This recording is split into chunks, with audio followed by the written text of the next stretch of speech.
Bueno, pues como habéis visto no he cambiado ni el nombre porque la charla es de mi compañera y yo lo único que voy a poner es la voz e intentar defenderla lo mejor que pueda. El objetivo de esta charla es dar información y sobre todo que se aprenda un poco a preparar a los pacientes y evitar así complicaciones y que puedan recuperarse prontamente. Bueno, hay que tener en cuenta una serie de pasos. Al principio, antes del implante, el paciente debe ser informado de lo que le vamos a hacer. Debe firmar unos consentimientos informados y es el momento de resolver dudas. Esto, sobre todo, lo debe hacer el médico, pero también enfermería tiene un papel importante aquí. Para preparar el paciente que llega a quirófano, este debe llegar en ayunas de al menos 6 horas. Debe tener una profilaxis antibiótica. Nosotros ponemos Quefol, 2 gramos, pero bueno, en aquellos pacientes que no son alérgicos a penicilinas y vancomicina en aquellos que son alérgicos. Es importante el siguiente tema, el corte del vello de la zona del implante. Ahora pondré una diapositiva que veréis por qué. Es importante avisar al peluquero y que utilice maquinilla, no rasuradora, no cuchilla, ya que se pueden producir pequeñas heriditas y bueno, pues luego para el implante no es conveniente. Otra cosa importante es la vía venosa periférica. Insistimos en que se coja en el miembro superior izquierdo. Los dispositivos, la gran mayoría de las veces, van en el lado izquierdo y también veréis ahora el motivo del empeño. Y otra cosa muy importante a tener en cuenta es el control de coagulación. El quitar el sintrón antes y posteriormente volverlo a introducir. Este es el caso de un paciente que nos llega a quirófano a ponerse un dispositivo. Entonces, pues vosotros juzgaréis. No es ningún mariachi de los que hemos sacado antes, Bueno, pues evidentemente este paciente debería de ser devuelto a su planta y que allí se lo comieran. ¿Por qué hemos insistido en canalizar vía periférica en el miembro superior derecho? Como os he dicho, la gran mayoría de los dispositivos van en la izquierda. Entonces, hay veces que la subclavia se pone un poquito pesada de coger y entonces utilizamos contraste por la vena periférica y vemos el recorrido que va a hacer la vena. Así, el que va a implantar y el que va a coger la subclavia lo tiene un poquitito más fácil. ¿Por qué lo del control de coagulación? Vais a juzgar por vosotros mismos lo que puede pasar si no se quita bien el sintrón o, en su caso, si no se reincorpora también adecuadamente. Fijaros que hematomas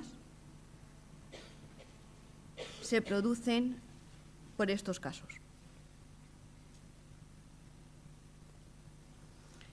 Bueno, ¿cuáles serían los cuidados inmediatos del paciente una vez que sale de nuestra sala de quirófano? Cuando llega a su habitación o bien a una unidad de cuidados intensivos, debemos vigilar que no movilice el miembro superior del lado donde se haya implantado el marcapasos. Esto es muy importante. Hay que observar los signos de sangrado, si el apósito que hemos puesto está manchado, si la herida está a tensión o que el paciente sufra una hipotensión importante. Comprobamos nuevamente la pauta de anticoagulación. Tan importante es quitarlo a tiempo y hacer el puente de heparina como el reintroducirla nuevamente. Por supuesto, manejaremos el dolor con calmantes pautados por el médico. Atenderemos también a los signos del posible neumotórax. También debemos supervisar el correcto funcionamiento del marcapasos realizando electrocardiograma. Y, por supuesto, acabaremos de administrar la pauta antibiótica que debe llevar el paciente. Estos serían los cuidados posteriores, o sea, a las 24 y 48 horas. Retiraremos el vendaje compresivo que lleva desde quirófano y se hará una cura estéril. Revisaremos nuevamente el dispositivo con ayuda del electroimplanta y aquí es el momento también de resolver dudas que pueda tener el paciente. Confirmaremos que el paciente lleva en su poder el carné de marcapasos y una guía que también le ofrecemos en la sala de información sobre el caso. Es muy importante incidir en la educación al alta en enfermería, nuevamente en la movilidad del miembro superior. Les recomendamos que los 2 primeros días no mueva nada el brazo y que pasados esos 2 días, durante una semana, no haga movimientos bruscos de levantar el brazo por encima del hombro. Se recomienda un cabestrillo, pero que tampoco sea una inmovilidad total, ya que luego el hombro podría quedar con dolor. Se harán también incidencias sobre las curas y retirada de grapas y también reincidiremos sobre que ese marcapasos hay que revisarlo. Hay gente que se va y llega al cabo de los años sin haberse controlado todavía el marcapasos. También debemos insistir en una serie de alertas que puede haber. Entre ellas, debemos decirle que si se ve la herida roja, caliente o incluso tiene fiebre, deben acudir a urgencias. En este caso, pues también deben acudir. Vemos que los cables del marcapasos están fuera, e incluso también a veces el propio generador. Lo que hemos hablado antes, el hematoma que se produce por la anticoagulación o incluso heridas que empiezan a supurar. Las revisiones que debe hacer un paciente portador de marcapasos es, aparte de las curas que deben ser hechas en su centro de salud, a los 15 días se retirarán las grapas y revisaremos la zona.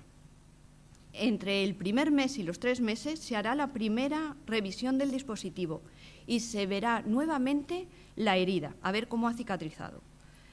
A los 6 meses se revisará el dispositivo y posteriormente serán revisiones al año. En estas revisiones lo que se ve es la batería, la longevidad de la batería, la impedancia de los cables, la P, la R y los umbrales de estimulación.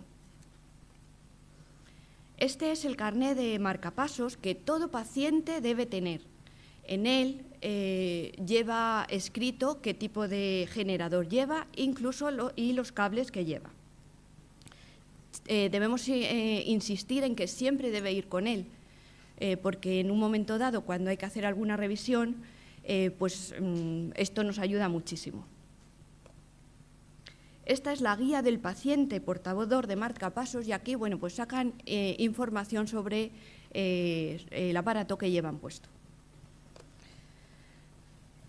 A veces el paciente nos pregunta qué tipo de aparatos pueden interferir en el funcionamiento de su marcapasos. Sobre todo les preocupa el microondas y el teléfono móvil. Veis que hay muchos que no producen ninguna alteración en él y debemos insistir que ni el microondas, lo único es recomendarles que no se pongan delante y en el caso del teléfono móvil pues que utilicen la oreja contraria. También en el caso de los detectores de centros comerciales y bancos, ellos pueden pasar perfectamente, pero lo que no deben es detenerse. En cuanto a los que sí producen interferencias, sería, por ejemplo, el caso de las placas de inducción. Se les recomienda que se alejen como 20 centímetros de ellas. Y pues aquí vemos otros casos como la maquinilla de afeitar eléctrica, que aquí afecta si el sensado está en modo unipolar. También, por ejemplo, otro caso es la depilación eléctrica, como veis.